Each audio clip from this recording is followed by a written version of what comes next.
आज के वीडियो में हम लोग बात करेंगे सविनय अवज्ञा आंदोलन के बारे में। Civil disobedience movement. देखिए, सविनय अवज्ञा आंदोलन का प्रारंभ 12 मार्च 1930 को गांधी जी के प्रसिद्ध दांडी यात्रा के साथ हुआ। यानी जो आपका सविनय अवज्ञा आंदोलन था, इसकी शुरुआत कहाँ से होती है? महात्मा गांधी जी की दांडी यात्रा से। तो दांडी यात्रा क्या था? दांडी यात्रा में महात्मा गांधी अपने 78 साथियों के साथ यानी अपने 78 सहयोगियों के साथ गुजरात के साबरमती आश्रम से समुद्र तटीय गांव यानी समुद्र तट के किनारे बसे हुए एक गांव दांडी के लिए क्या करते हैं? प्रस्थान करते हैं। अपने 78 सहयोगियों के साथ पद यात्रा करते हैं, यानी पैदल प्रस्थान करते हैं। और वो 375 किलोमीटर की दूरी 24 दिनों में पूरी करने के पश्चात 6 अप्रैल 1930 को दांडी गांव पहुंचे। यानी दांडी गांव महात्मा गांधी पहुंचते हैं कब? 6 अप्रैल 1930 को। और नमक बनाकर नमक कानून को तोड़ा। देखिए, अंग्रेजों का एक कानून था, 1882 में लाया गया।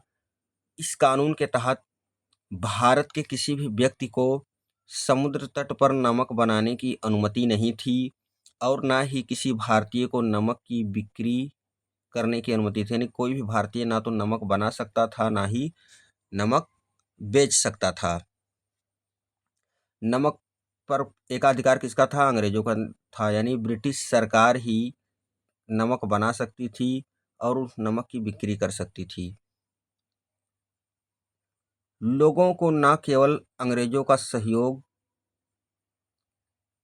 ना करने बल्कि औपनिवेशिक कानूनों का उल्लंघन करने के लिए आह्वान किया गया।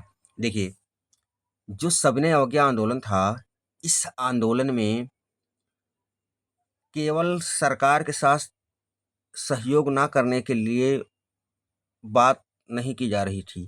कहने का मतलब, जैसे इसके पहले जो आपका आंदोलन था असहयोग आंदोलन, असहयोग आंदोलन में क्या था? लोग सरकार के साथ किसी भी प्रकार का सहयोग नहीं करना चाहते थे। लेकिन सविनय अवज्ञा आंदोलन क्या है? इसमें थोड़ा सा अंतर था। सविनय अवज्ञा आंदोलन में लोग सरकार के साथ असहयोग कर रहे थे, यानी सरकार के साथ सहयोग नहीं कर रहे थे और साथ ही साथ सरकार के कानूनों को भी मानने से इनकार कर रहे थे।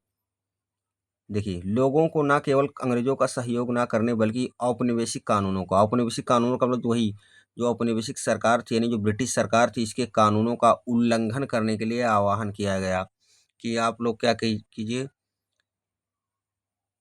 ब्रिटिश सरकार के कानूनों को मानने से इनकार कर दीजिए। देश के विभिन्न भागों में नमक कानून तोड़ा गया।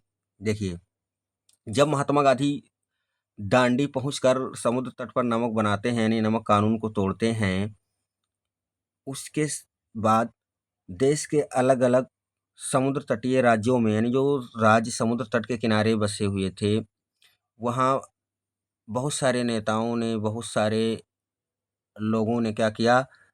नमक बनाया समुद्र तट पर और नमक कानून को तोड़ा। और सरकारी नमक कारखानों के सामने प्रदर्शन किए गए। जो सरकारी नमक कारखाने थे, वहाँ क्या किया गया? जनता के द्वारा, नेताओं के द्वारा प्रदर्शन किया गया, धरना दिया गया। विदेशी कपड़ों का बहिष्कार किया गया, मतलब भारतीय नेताओं के द्वारा और भारतीय जनता के द्वारा क्या किया गया? विदेशी कपड़ों का बहिष्कार किया गया। शराब की दुकानों की पिकेटिंग की गई। अच्छा, देखिए, यहाँ एक वर्ड है पिकेटिंग। पिकेटिंग का मतलब होता है कि चारों तरफ से क्या कर देना? घेर कर रास्ता बंद कर देना। कहने का मतलब है, उस आंदोलन में महिलाएं क्या कर रही थीं? जो शराब के दुकान थे, वहाँ धरना दे रही थी, वहाँ दुकान को चारों तरफ से घेर के उसका विरोध कर रही थीं, अपना मतलब विरोध जता रही थीं। कर व लगान चुकाने से इनकार। देखिए, देश के बहुत सारे क्षेत्रों में लोगों ने सरकार को कर चुकाने से इनकार कर दिया। किसानों ने लगान चुकाने से इनकार कर दिया। सरकारी कर्मचारियों का त्यागपत्र। बहुत सारे कर्मचारियों ने, नहीं हजारों की संख्या में कर्मचारियों ने क्या किया, सरकारी सेवा से त्यागपत्र दे दिया। जैसे कि वकीलों ने क्या किया, सरकारी अदालतों का बहिष्कार किया। बहुत सारे शिक्षकों ने अपने सरकारी स्कूल का त्याग किया। बहुत सारे विद्यार्थियों ने स्कूल छोड़ दिया। वन कानूनों का उल्लंघन। देखिए, इस आंदोलन के दौरान मध्य प्रदेश, छत्तीसगढ़ जैसे राज्यों में क्या हुआ, वन कानूनों का उल्लंघन भी देखने को मिला।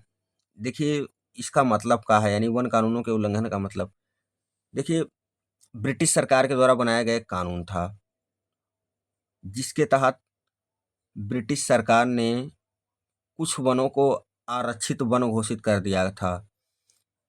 और जिन वनों को आरक्षित घोषित कर दिया गया था, उन वनों से ना किसी को लकड़ी, ना फल, ना पशुओं के लिए चारा, किसी भी चीज़ को लाने की अनुमति नहीं थी। और साथ ही साथ आरक्षित जंगलों के रास्ते से होकर भी किसी को जाने की अनुमति नहीं थी। लेकिन सविनय अवज्ञा आंदोलन के दौरान बहुत सारे लोगों ने अलग अलग क्षेत्रों में क्या किया, वन कानूनों को मानने से इनकार कर दिया। लोग वनों से लकड़ी, फल इत्यादि लाने लगे और जंगलों में अपने पशुओं को चराने लगे। और सरकारी संस्थानों, यानी जो ब्रिटिश सरकार के संस्थान थे, ब्रिटिश सरकार की जो प्रतीकें थीं, जैसे पुलिस चौकी, नगर पालिका भवन, अदालतें, और जो रेलवे स्टेशन थे, डाकघर थे, यानी जो पोस्ट ऑफिस थे, इत्यादि स्थानों पर हमले भी किए गए। यानी जो जनता थी, जो ब्रिटिश सरकार से नाराज थी, ब्रिटिश सरकार के प्रति आक्रोश था, इस जनता ने क्या किया, पुलिस चौकी, नगर पालिका भवन, अदालत, रेलवे स्टेशन, पोस्ट ऑफिस इत्यादि स्थानों पर, यानी इत्यादि सार्वजनिक स्थानों पर क्या किए, हमले किए। ब्रिटिश सरकार ने इन हमलों का और खासकर इस आंदोलन का क्या किया, जमकर विरोध किया। लाखों की संख्या में लोगों को जेल में बंद कर दिया गया। और इसी बीच महात्मा गांधी से लॉर्ड इरविन बात करने के लिए, कहने का मतलब वार्ता करने के लिए प्रयास कर रहे थे, क्योंकि लॉर्ड इरविन जो उस समय भारत के वायसराय थे, उन पर इंग्लैंड से दबाव आ रहा था। यानी इंग्लैंड के प्रधानमंत्री का इनके ऊपर दबाव था कि किसी तरीके से कांग्रेस को द्वितीय गोलमेज सम्मेलन में पार्टिसिपेट करने के लिए, भाग लेने के लिए मनाइए। क्योंकि कांग्रेस ने 1930 में होने वाले प्रथम गोलमेज सम्मेलन में हिस्सा नहीं लिया था। इंग्लैंड की सरकार चाहती थी कि कांग्रेस पार्टिसिपेट करे द्वितीय गोलमेज सम्मेलन में। इसलिए वायसराय लॉर्ड इरविन को ब्रिटिश सरकार ने लॉर्ड इरविन को महात्मा गांधी को मनाने के लिए बोला। इसी के परिणाम स्वरूप क्या होता है, महात्मा गांधी और लॉर्ड इरविन के बीच एक समझौता हो जाता है। देखिए, तो इसी के परिणाम स्वरूप महात्मा गांधी और लॉर्ड इरविन के बीच एक समझौता हो गया। कब हुआ?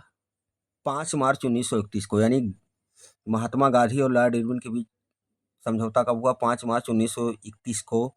इसी समझौते को इतिहास में गांधी इरविन समझौते के नाम से जाना जाता है। इस समझौते के तहत महात्मा गांधी ने सविनय अवज्ञा आंदोलन को क्या कर दिया? अस्थायी रूप से रोक दिया। मतलब कहने का मतलब, महात्मा गांधी ने सविनय अवज्ञा आंदोलन को रोक दिया और द्वितीय गोलमेज सम्मेलन में भाग लेने के लिए तैयार हो गए। महात्मा गांधी सितंबर 1931 में द्वितीय गोलमेज सम्मेलन में भाग लेने के लिए लंदन गए। लेकिन कोई परिणाम नहीं मिला। कहने का मतलब, द्वितीय गोलमेज सम्मेलन में पार्टिसिपेट करने के लिए महात्मा गांधी जाते हैं, लेकिन इस सम्मेलन से कोई भी प्रभावी परिणाम सामने नहीं आया और महात्मा गांधी निराश होकर इंडिया वापस आ गए। और इंडिया वापस आने के पश्चात महात्मा गांधी ने फिर से आंदोलन को शुरू कर दिया। और फिर से जब आंदोलन शुरू हुआ, तो लोगों की भागीदारी बहुत ही कम थी इस आंदोलन में। और धीरे-धीरे आंदोलन क्या कर रहा था, हिंसक रूप ले रहा था और अंत में मई 1934 में महात्मा गांधी ने सविनय अवज्ञा आंदोलन को क्या कर लिया, वापस ले लिया।